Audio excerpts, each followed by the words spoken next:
Henry, I've heard a lot about you. How long have you been commentating this How long have I been sport? commentating? Yeah. Professionally, probably about seven years. Right. But I've been involved in snowboarding since I was 15 and I'm 34 now, so if you do a bit of maths, that's 19 years.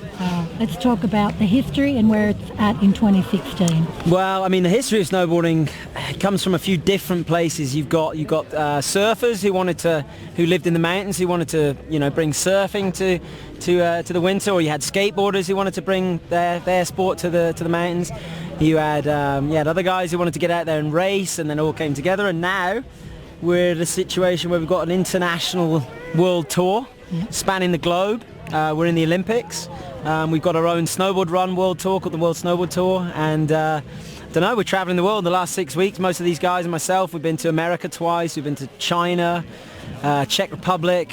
We were meant to go to Bulgaria, but they had to cancel. Now we're here in Andorra for the Total Fight, the last elite level event of the season. Can you talk about the technicalities of the jumps? Right, so the jumps, there's a lot of different types of jumps in snowboarding. I divide them up personally into two different things. You've got your regular straight jumps, which we got two of here, and then you got transition jumps, which is like your half pipes and things like that. So we got two big jumps in a row here. They're about probably from taking off to landing safe and not one exploding and dying, or going too big and exploding and dying. The guys are probably going to be going anywhere between 18 and 24 meters. So they're pretty big, and they're going to be about 6 meters off the ground. So how do you win this competition? How is it ranked? So to win this competition, so this is a slope style competition. We have half pipe competitions, we have big air competitions, we have slope style. Big air is one jump, best trick wins. Half pipe is completely different to this, it's obviously in a half pipe. And slope style combines all the elements of snowboarding pretty much. You've got rails, so skateboarding style stuff. You got big jumps, and then you also have some kind of like transition, kind of like a half pipey thing. So to win this, you've got to show technicality on all the features. You got to show variety. You can't just do the same trick on all the jumps. It's not going to work.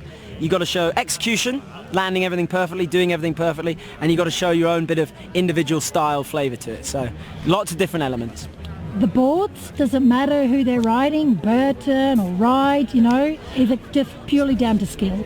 Yeah, pretty much down to skill, because most of these guys are on contract with a certain board company, because they're all professionals, so they'll be associated with a particular brand, and most of them, they're paid or they're on a contract to ride that brand. So, I think most of them would say they probably would ride the brands that they're riding, but it's hard to make a bad snowboard these days. Most of the brands out there are so good that, I don't know. And there are actually a few top guys who make their own boards because they don't have a lucrative board contract anymore, and they're sort of like, well, we're worth maybe a bit more than just riding this company's board, so they sort of make blank boards or put their own logos on, and they can sort of choose what boards they want. It's been a long time since I've seen a man in overalls. Can you talk about what's trending in 2016 regarding snowboarding? So fashion-wise snowboarding, as you can see I'm wearing, got some overalls. I'll scan you in a bit all later. About the overalls. If I look around me now, I can see at least 6 different pairs.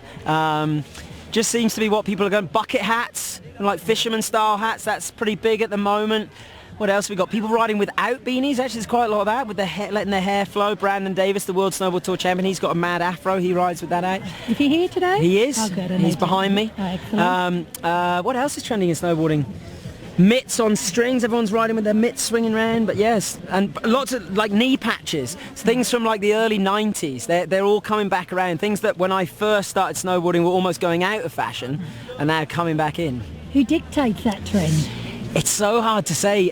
Like, a lot of it comes from individual riders' trends. So, you have one sort of guy on the fringe of snowboarding who's not necessarily a contest guy, who's riding and filming video parts, who'll do something and then everybody follows.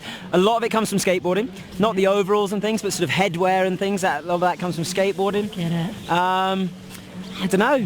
Just fashion, isn't it? It recycles around, things pop up again. So once everything's exhausted, someone tries to be individual and do something different. And ironically, they're probably just recycling stuff that happened 20 years ago. Where is snowboarding competition at the moment? Snowboard across is struggling. There's various sports fighting for position for sponsorship. So where are we at with this particular sport, and what do you need? So for me, snowboarding's in a good place. It's been in a slight recession industry-wise for a little bit, but that's because 8 years ago there was a massive boom, and you can't sustain this kind of growth in any kind of industry. So it's not a recession in the people doing it, but maybe industry-wise people are realizing they don't have to buy new kit every year. And so competition-wise, the Olympics is a big thing in snowboarding.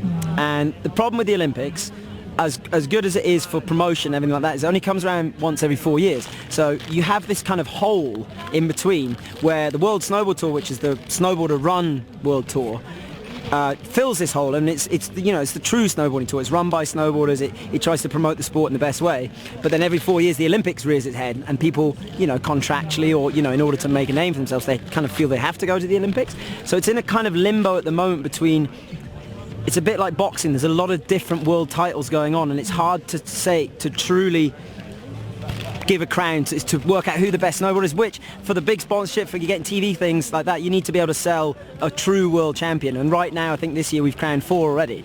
So it's quite difficult. And Shaun White, for example, the most famous snowboarder, he's starting his own world tour next year. So maybe that's going to be something that people can cotton on to. He's already got the name. He's had the success.